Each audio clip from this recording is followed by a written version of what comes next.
Hi, Lyndon. I'm Mrs. Yoder, and I am here to read you this story that's called Sophie's Masterpiece.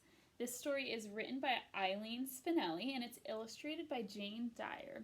So, Sophie's Masterpiece, A Spider's Tale. Here we go.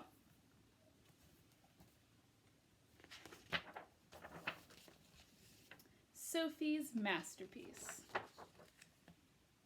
Here's the picture at the beginning for you to see. You can start making some predictions of what you might think will happen.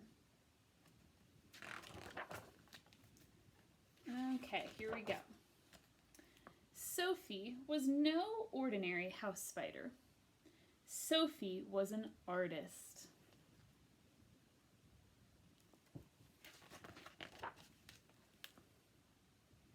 She spun webs more wondrous than anyone had ever seen. Her playmates called her incredible. Her mama was very proud. Someday, they said, she's going to spin a masterpiece.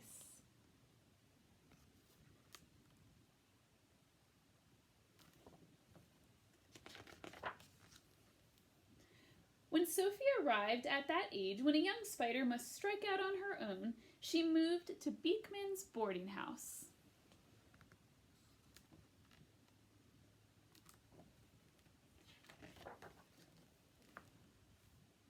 The first thing she did was look around. She saw dull green walls, faded rugs, and old window shades. The place cried out for her talents. Sophie set to work. Her first project was to weave a web of curtains for Beekman's front parlor. Day after day, she whizzed along, blending a golden thread of sun into her silk. Here she is looking at the house and starting her work. Then, one day, the landlady noticed her and screamed, "I'll have no spiders in my parlor!" She swatted at Sophie with a dust rag.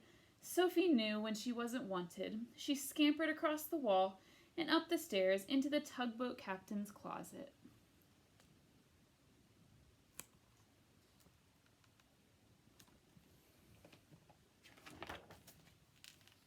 When she finally settled down, she looked around and saw nothing but gray. Gray shirts, gray pants, gray sweaters. This captain needs a new suit, Sophie decided. Something bright, blue like the sky. She began to spin patiently. A sleeve, a collar. One day, the tugboat captain caught Sophie at work. He screeched, "Ah, a spider!" And then he climbed into the windowsill and out to the roof. Sophie did not want anyone falling off the roof on her account, so she scuttled out of the closet, down the hall, and into the cook's bedroom slipper.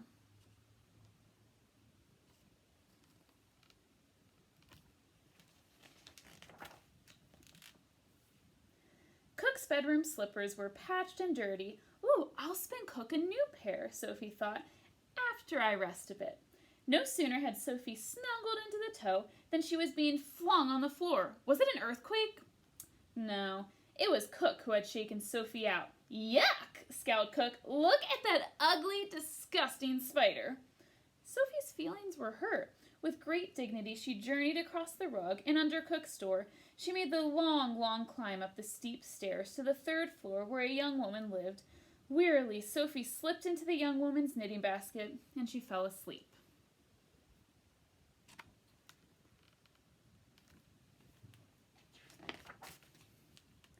By this time, many spider years had passed. Sophie was older. She only had energy to spin a few small things for herself. A tiny rose-patterned case for her pillow, 8 colorful socks to keep her legs warm, but mostly she slept.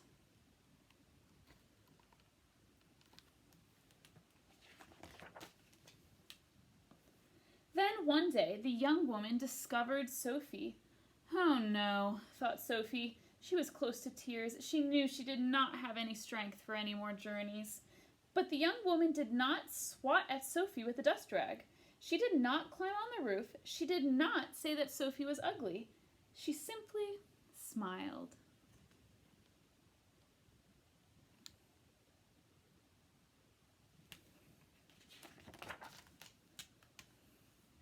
And without disturbing Sophie in the least, the young woman picked up her needle and yarn.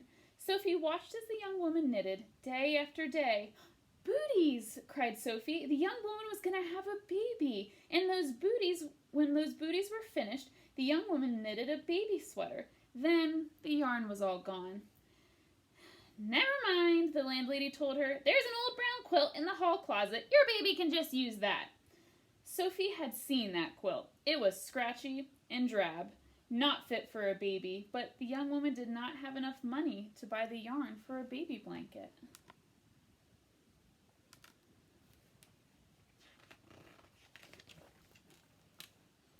Sophie knew the answer. She would have to spin a blanket herself. In her younger days, this would not have been a problem, but Sophie had grown frail and weak, and the baby was due any day. Could Sophie complete the blanket in time? She climbed out of the yarn basket and traveled to the wide windowsill. Strands of moonlight fell into the room. "Excellent," she thought. "I'll weave those strands into the baby's blanket. Some starlight, too." Sophie began. As she spun, new ideas came to her. She worked them into the blanket, snippets of fragrant pine, wisps of night, old lullabies, playful snowflakes.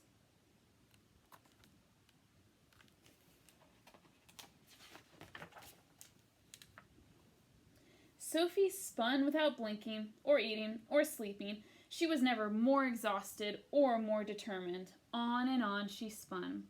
She was down to the farthest corner of the blanket when she heard the cry of the young woman's newborn baby.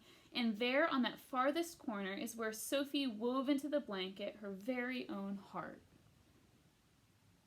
Here's that blanket she's making.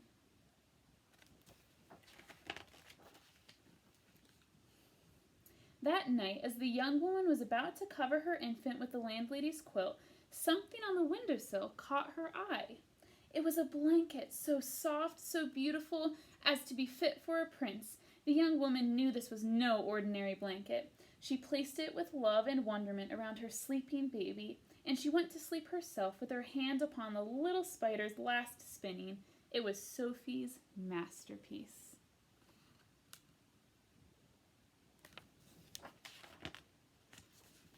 This is the end. I hope you enjoyed the story Sophie's Masterpiece. I love this story because initially everyone judged Sophie just because she was a spider and they didn't want her anywhere near, but little did they know the amazing things that she could do, and that woman gave her a chance, and she ended up having the most wonderful blanket, and it was Sophie's masterpiece. Have a wonderful day, Linden Leopards.